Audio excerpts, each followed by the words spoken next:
रहमान डिक्कीत, लियारी का बेताज बादशाह लियारी, कराची का वो इलाका जो अपने अंदर एक अलग दुनिया समोए हुए है।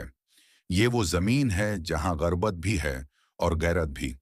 ये वो इलाका है जिसकी गलियों में कभी खेलों के मैदान सजे थे और कभी खौफ की सस्कारियां बुलंद हुईं। और इसी लियारी की तारीख का एक नाम ऐसा है जो आज भी या तो इज्जत से लिया जाता है या फिर डर और नफरत से। वो नाम था रहमान डिकीत। रहमान डिकीत, जिसका असल नाम सरदार अब्दुल रहमान था, लियारी के एक बलूच घराने में आंख खोली। ये वो जमाना था जब लियारी एक पुरामन इलाका समझा जाता था, खेलों का गढ़ और सकाफत का मरकज। लेकिन इसी लियारी के पस पर्दा एक और दुनिया परवान चढ़ रही थी। रहमान के वालिद दाद मोहम्मद, जिन्हें दादिल के नाम से जाना जाता था, लियारी के इब्तिदाई मंशियात फरोशों और जराइम पेशा अफराद में से थे। वो हाजी लालू जैसे इस वक्त के बड़े नामों के साथ मिलकर काम करते थे। यही वो माहौल था जहां रहमान परवान चढ़ा, जुर्म की दुनिया को बचपन से देखता आया।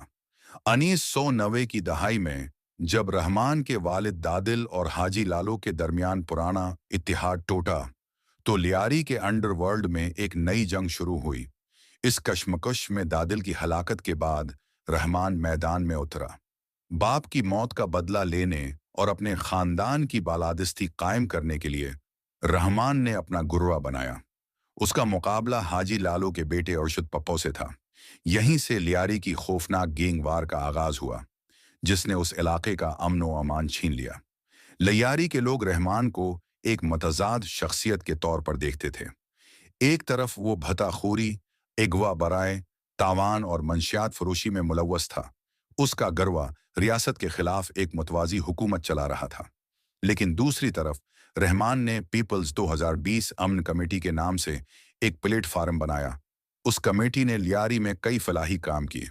वो गरीबों की मदद करता था, लोगों के घरेलू तनाज़ात हल करता था और उन्हें इंसाफ फराहम करता था, खास तौर पर इन मामलात में जहां हुकूमती इदारे नाकाम हो जाते थे।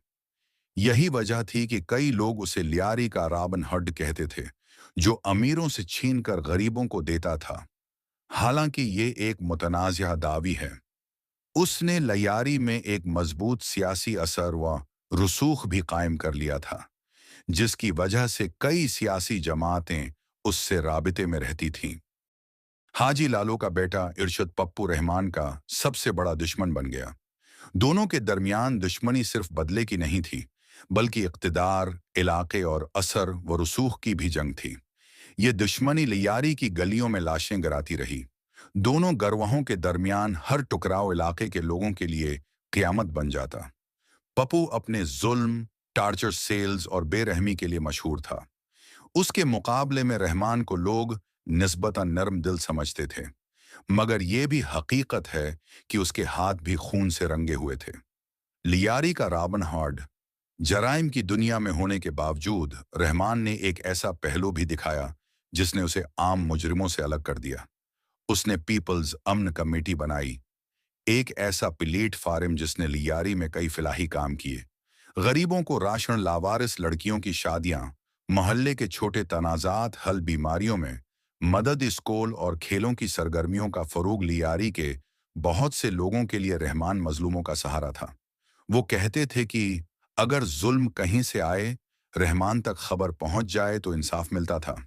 इसीलिए उसे लियारी का रॉबिन हुड भी कहा गया। अगरचे ये नाम सबने कबूल नहीं किया, रियासत के लिए दर्द सर रहमान और उसका गुरवा वक्त के साथ इतने मजबूत हो गए कि लियारी एक तरह से रियासत के अंदर रियासत बन गया। पुलिस वहां दाखिल होने से डरती थी, सियासी जमातें उससे राब्ते में रहती थीं और पीपल्स इम्न कमेटी लियारी में मुकम्मल अख्तियार रखती थी। रहमान की ताकत का अंदाजा इस बात से लगाया जा सकता है कि उसने कई बार सरकारी ऑपरेशंस को नाकाम बनाया। वो छापों से बच निकलता, गायब हो जाता और फिर अचानक सामने आकर अपनी हकमरानी का निशान छोड़ जाता। रहमान डिकीत की आखिरी लड़ाई 2009 में हुकूमत ने फैसला किया कि लियारी को गैंगवार की गिरफ्त से आज़ाद करना ज़रूरी है। एक बड़े खफिया ऑपरेशन का आगाज हुआ। 4 जुलाई 2009 पुलिस और लियारी के माड़ीपुर के इलाके में रहमान डिकीत के गरवा के दरमियान मुकाबला हुआ। पुलिस के मुताबिक रहमान और उसके 3 साथी मारे गए। रहमान की लाश के साथ उसका बाप भी बंद हो गया, मगर उसका नाम, उसकी कहानी, उसका खौफ, सब कुछ आज भी जिंदा है। रहमान डकैत की मौत पर लियारी का रद्दअमल। रहमान की मौत के बाद लियारी में मखलूत रद्दअमल देखने को मिला। कुछ लोग खुश थे कि एक खतरनाक गैंगस्टर खत्म हुआ। कुछ लोग गमज़दा थे कि उनका मुहाफिज चला गया। कुछ लोग खामोश थे क्योंकि लियारी की सियासत और गैंगवार बहुत पेचीदा थी। विरासत और हकीकत, रहमान ने लियारी को क्या दिया? ये सवाल आज भी मुतनाज़िया है। उसने गरीबों की मदद की, मगर कत्ल व गारत भी की। उसने इलाके को मजबूत किया, मगर खौफ का साया भी फैलाया। रहमान डकैत अपनी फितरत में एक मुतज़ाद किरदार था, जालिम भी, मुनसिफ भी। लेकिन एक बात यकीन से कही जाती है, उसने लियारी को बदल दिया, हमेशा के लिए।